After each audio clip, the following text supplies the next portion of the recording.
வேகத்தில் அந்த பணி நடைபெற்றுக் கொண்டிருக்கிறது. விரைந்து வேகமாக அந்த பணி நிறைவேற்றப்பட்டிருந்தால் இப்பொழுது வெளியேறுகின்ற உபரி நீரை அங்கே தேக்கி வைத்திருக்கலாம். அதுவும் இந்த அரசு செய்ய தவறிவிட்டது. இப்படி விவசாயிகளுடைய விரோத அரசாகத்தான் இந்த அரசை பார்க்கின்றோம்.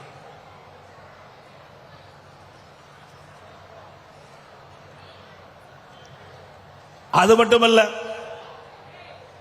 50 ஆண்டு காலம் காவிரி நதிநீர் பிரச்சனை தீர்க்கப்படல. புரட்சி தலைவர் காலத்திலிருந்து அம்மா காலத்து வரைக்கும் சட்ட போராட்டம் நடத்தினாங்க. அம்மாவுக்கு பிறகு அம்மாவுடைய அரசு தொடர்ந்து உச்சநீதிமன்றத்திலே சட்ட போராட்டம் நடத்தி நீண்ட காலமாக விவசாயிகள் எதிர்பார்த்த தீர்ப்பை அண்ணா திமுக அரசு உச்சநீதிமன்றத்தின் மூலமாக பெற்று தந்தது. விவசாயிகள் வயிற்றிலே பால் வார்த்தோம்.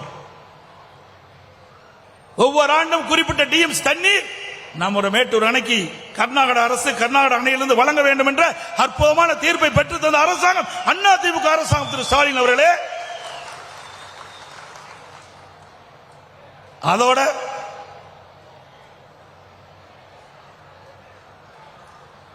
முக்கொம்புல அந்த கதவணை உடைஞ்சு போச்சு.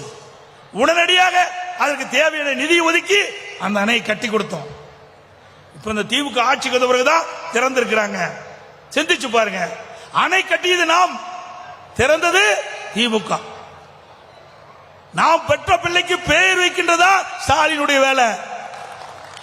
நாம் பெற்ற பிள்ளைக்கு பெயர் வைக்கின்ற நிலையில் தான் ஸ்டாலின் இருக்கிறார். எல்லா திட்டமும் இன்றைக்கு கொண்டு வந்த திட்டங்கள், பெரும்பாலான திட்டங்கள் அண்ணா திமுக ஆட்சியிலே நிறைவேற்றப்பட்ட திட்டங்கள் என்பதை நாட்டு மக்கள் அறிய வேண்டும். அது மட்டுமல்ல, நான் ஒவ்வொரு முறையும் இன்றைக்கு கர்நாடக அரசு இருக்கின்ற அந்த அணையில் இருக்கின்ற உபரி நீரைத்தான் நாம் எதிர்பார்த்துக் கொண்டிருக்கின்றோம்.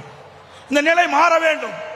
அதற்காக அண்ணா திமுக தேர்தல் அறிக்கையிலே குறிப்பிட்டிருந்தோம். 2021 சட்டமன்ற பொதுத் தேர்தலின் போது அம்மா கண்ட கனவை நிறைவேற்ற வேண்டும் என்பதற்காக கோதாவரி காவிரி இணைப்பு திட்டம் நிறைவேற்றப்படும் என்று நாங்கள் அறிவிப்பு கொடுத்தோம். நான் முதலமைச்சர் காலத்தில் அம்மாவுடைய அரசு சார்பாக மாண்புமிகு பாரத பிரதமர் அவர்களை சந்திக்கின்ற பொழுது கோதாவரி காவிரி இணைப்பு திட்டத்தை நிறைவேற்றுங்கள். ஒவ்வொரு ஆண்டும் நாங்கள் கர்நாடகத்தை எதிர்நோக்கி காத்துக் கொண்டிருக்கின்றோம். அங்கே கர்நாடகத்தில் இருக்கின்ற அணைகள் நிரம்பிய பிறகுதான் உபரி நீராக எங்களுக்கு வழங்கிக் கொண்டிருக்கின்றார்கள். அதனால் எங்கள் விவசாயிகள் குறிப்பிட்ட நேரத்திலே சாகுபடி பயிர்கள் சாகுபடி செய்ய முடியாத ஒரு அவலநிலை இருந்து கொண்டிருக்கின்றது.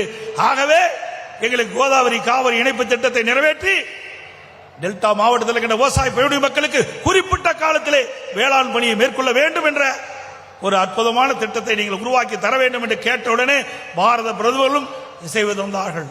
நிச்சயமாக இந்த திட்டத்திற்கு மத்திய அரசு உதவும் என்று சொன்னார்கள். அதன் பேரில் விரிவான திட்ட அறிக்கை மத்திய அரசு தொடர்ந்தது. அப்பொழுது தெலுங்கானாவில் இருக்கின்ற முதலமைச்சரை சந்திக்க வேண்டிய சூழ்நிலை.